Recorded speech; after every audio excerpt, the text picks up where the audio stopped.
क्या आप जानते हैं कि कुएं हमेशा गोल ही क्यों बनाए जाते हैं? क्या आपको पता है कि बर्फीले इलाकों में शांति क्यों होती है? या फिर क्या आपको पता है कि छींक आने पर गॉड ब्लेस यू क्यों कहा जाता है? क्या आप जानते हैं कि कोरिया के लोग डिओड्रेंट क्यों नहीं लगाते हैं? क्या आप जानते हैं कि मौत के बाद फिंगरप्रिंट्स क्यों सिकुड़ जाते हैं? यकीनन आपने आज से पहले इतने अमेजिंग फैक्ट्स नहीं सुने होंगे, इसलिए वीडियो को आखिर तक जरूर देखें। फैक्ट नंबर 1, हर इंसान को किसी न किसी चीज से डर लगता है, जिसकी वजह से वो उस काम को करने से परहेज करता है। लेकिन क्या आप जानते हैं कि इंसान के दिमाग में वो कौन सा हिस्सा होता है जो हमें डर का एहसास करवाता है? अगर नहीं तो हम आपको बता दें कि दिमाग के उस हिस्से को एमिगडला के नाम से जाना जाता है, जो इंसान को डर या खौफ का एहसास करवाता है। अगर किसी व्यक्ति के दिमाग से इस हिस्से को निकाल दिया जाए या फिर उसे सुन्न कर दिया जाए तो उस स्थिति में उस व्यक्ति को किसी भी चीज से डर नहीं लगेगा। उसे डर का एहसास होना बंद हो जाएगा और फिर वो किसी भी ऊंची बिल्डिंग से जंप भी मार सकता है, भले ही उसे ये पता हो कि बिल्डिंग से कूदने पर उसकी जान जा सकती है। लेकिन दिमाग में एमिगडला ना होने की वजह से उस व्यक्ति को अपनी जान जाने का डर भी नहीं होगा और वो कोई भी डरावना काम आसानी से पूरा कर सकता है। फैक्ट नंबर 2, आप में से बहुत से लोग स्मार्टफोन का इस्तेमाल करते होंगे जिसमें फिंगरप्रिंट की मदद से फोन का अनलॉक करने का ऑप्शन होता है। लेकिन क्या आप जानते हैं कि मोबाइल फोन में ये फीचर इतना ज्यादा एडवांस होता है कि आप उसका इस्तेमाल करके किसी मृत इंसान के मोबाइल फोन को नहीं खोल सकते हैं। दरअसल मौत के बाद इंसान के फिंगरप्रिंट्स बहुत तेजी से सिकुड़ने लगते हैं, जिसकी वजह से अगर उस व्यक्ति के मोबाइल फोन पर उंगली को लगाया जाता है तो फोन के सेंसर ये पता लगा लेते हैं कि उस व्यक्ति की मौत हो चुकी है। मृत व्यक्ति के मोबाइल फोन को उसके फिंगरप्रिंट्स का इस्तेमाल करके अनलॉक नहीं किया जा सकता है, जिससे आप ये समझ सकते हैं कि फोन के साथ इंसान की बॉडी भी बहुत एडवांस तरीके से काम करती है। फैक्ट नंबर 3, कोरोना वायरस के फैलने के बाद दुनिया भर में लोगों ने बैक्टीरिया के संपर्क में आने से बचने के लिए मास्क पहनना और चीजों को छूने से पहले उन्हें सैनिटाइज करने की आदत डाल ली है। लेकिन क्या आप जानते हैं कि जापान में इस तरीके को आज से नहीं बल्कि सालों से फॉलो किया जा रहा है। दरअसल 1990 के दशक के दौरान जापान में हिताची कंपनी ने एक खास तरह की एटीएम मशीन बनाकर तैयार की थी, जिसमें से बाहर निकलने वाला कैश पहले सैनिटाइज होता था। असल में ये एक एडवांस मशीन थी जो नोट को पहले गर्म करती थी और फिर उन्हें प्रेस करके मशीन से बाहर निकालती थी। कंपनी का दावा था कि इस तरह नोटों को गर्म करने से उनमें लगे बैक्टीरिया खत्म हो जाते हैं, जिसकी वजह से नोट को छूने या इस्तेमाल करने पर बीमारी और वायरस फैलने का खतरा कम हो जाता है। उस दौर में जापान में एटीएम मशीन से निकलने वाले नोट बेहद गर्म हुआ करते थे, जिन्हें छूने पर अक्सर लोगों के हाथ जल जाते थे। हालांकि कुछ समय बाद जापानी लोगों ने इन एटीएम मशीनों का इस्तेमाल करना बंद कर दिया था, जिसकी वजह से कंपनी ने नोटों को गर्म करने वाली मशीन को बनाना बंद कर दिया। लेकिन इतने सालों बाद कोरोना वायरस के आने के बाद जापानी लोगों को लगता होगा कि काश वो नोटों को गर्म करने वाली मशीन का इस्तेमाल कर पाते, जिससे कैश से फैलने वाले वायरस को कुछ हद तक रोका जा सकता था। फैक्ट नंबर 4, दुनिया में एक से बढ़कर एक खूबसूरत जगहें हैं जहां प्रकृति का अद्भुत नजारा देखने को मिलता है। लेकिन क्या आपने कभी सतरंगी या यूं कहें कि रेनबो माउंटेन को देखा है? अगर नहीं तो इसके लिए आपको चीन जाना होगा। दरअसल चीन में दुनिया के सबसे खूबसूरत और रंगीन पहाड़ हैं, जिन्हें रेनबो माउंटेन के नाम से जाना जाता है। ये खूबसूरत पहाड़ पश्चिमी चीन में है, जिन्हें जांगे दंशा लैंडस्केप के नाम से जाना जाता है। इन पहाड़ों पर लाल, पीला, हरा, गुलाबी और ब्राउन समेत कई रंग देखने को मिलते हैं, जो बिल्कुल इंद्रधनुष की तरह लगते हैं। जब इस रेनबो माउंटेन पर सूरज की रोशनी पड़ती है तो ये आकर्षक रूप से चमकने लगते हैं और किसी अजूबे से कम नहीं लगते हैं। वहीं बारिश के बाद इस रेनबो माउंटेन को देखने का अपना एक अलग मजा होता है, जहां आप अपने परिवार, दोस्तों और पार्टनर के साथ क्वालिटी टाइम बिता सकते हैं। रेनबो माउंटेन घूमने के लिए जून से सितंबर के बीच का समय सबसे बेहतरीन रहता है। इस दौरान ना तो बारिश होती है और ना ही बर्फबारी।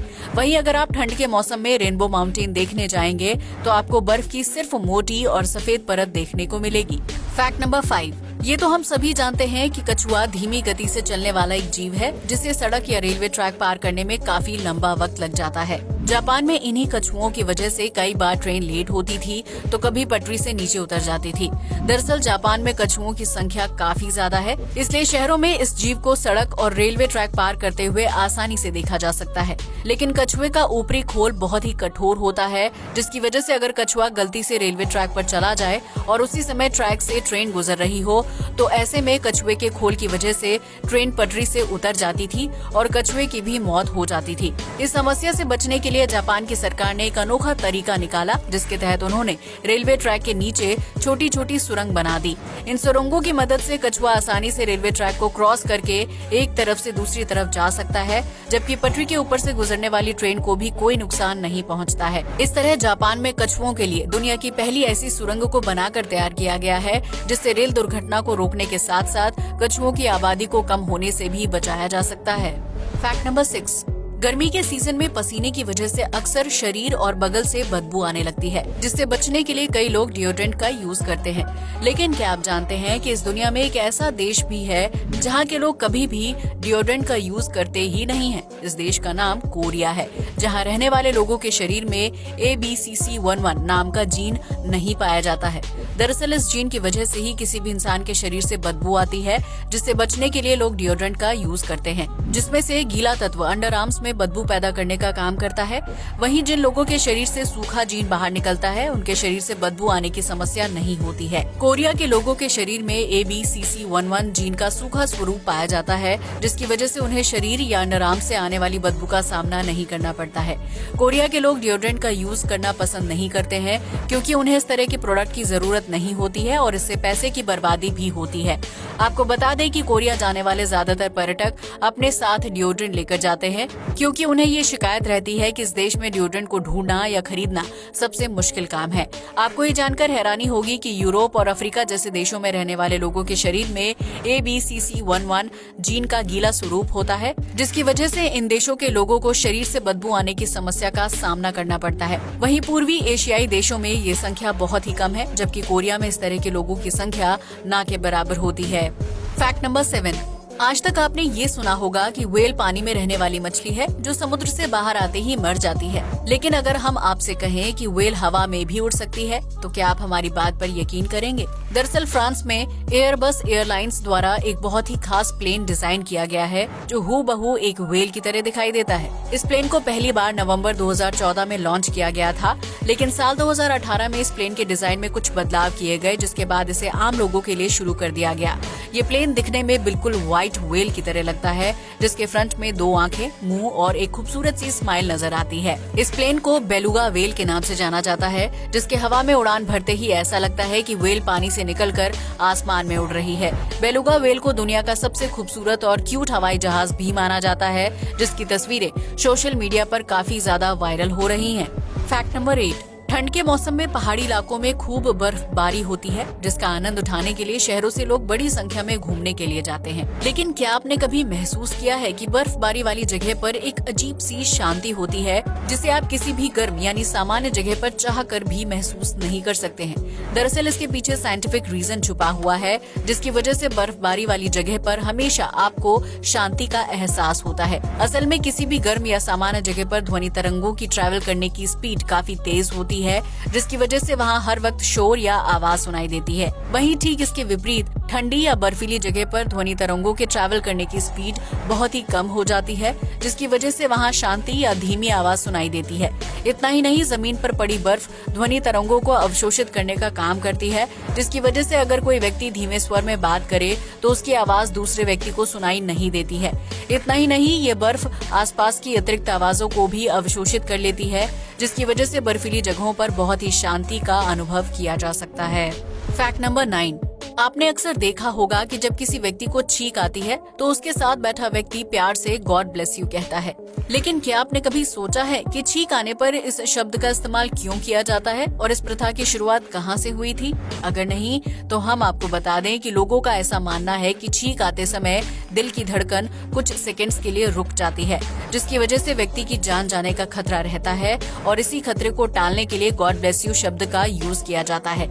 लेकिन अगर साइंस की नजर से देखा जाए तो छींक आना एक सामान्य प्रक्रिया है जो हमारे दिमाग और नाक से जुड़ी हुई होती है, और छींक आते वक्त दिल की धड़कन रुक जाना महज एक मिथ है। सवाल खड़ा होता है कि आखिर ये मिथ इतने बड़े पैमाने पर पूरे विश्व में कैसे फैला? तो इसका जवाब है बुबोनिक प्लेग। कहा जाता है कि प्राचीन रोम में बुबोनिक प्लेग नाम की एक बीमारी फैली थी, जिससे पीड़ित व्यक्ति को खांसी और तेज छींक आती थी।